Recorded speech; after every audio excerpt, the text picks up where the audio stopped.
So you want to be like Popeye, but you hate spinach. Well, that's kind of his trademark thing, so that's kind of a bummer. Hey guys, we're Methods by Kai. I'm Kai, and today we're back once again taking a look at how to create random colors within the same material. So the first thing we're gonna go ahead and do right now is you can see that we have the Pencil BSDF shader by default, which is what every single material comes with. Now you can see that all of these cubes have the same material. All of these materials are called Frank. Look at it, it's called Frank. Every single one is Frank. Now, if we go ahead and add 2 nodes, just literally 2, we can achieve this effect that we're going for. So let's go ahead and hit Shift A, and we'll search for a color ramp node.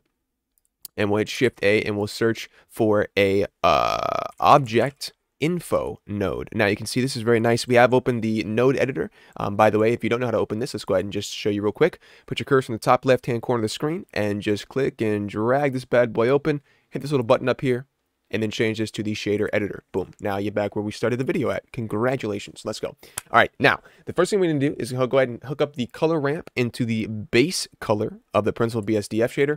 And then we're going to go ahead and hook up the random into the color ramp. Now you can see instantly, boom, we have a couple different colors here. So we have this white color, you know, some gray colors and whatnot. It's essentially what it's doing is it's taking a piece of this and then coloring all of the cubes something within this range from this white to this black color. So what I'm going to do is I'm going to go ahead and hit this little linear button and change this to constant, and then move this white color back a little bit. Hit this plus button, and then we can add in a couple different colors here. So let's go ahead and add in maybe like a nice blue color. Hit this little plus again, and we'll add in maybe this one will be a nice little red color, something like that. Looks very good, very good, very good, very good. Nice. You can see now these are all the same material. These are all Frank. Frank is the name of our material, by the way, so if you want to change it, you can change it to something that's, you know, more better suited for a material, something like Garrett.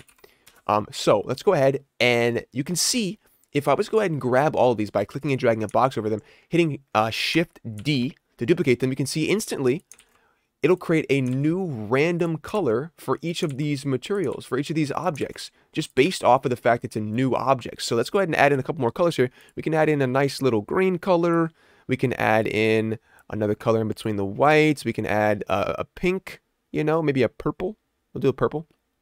We can add in another color in between the black here. We can make this one yellow. Love me some yellow. We can add one more in between the red, and we'll make this one. What do we make this one? We make this one like a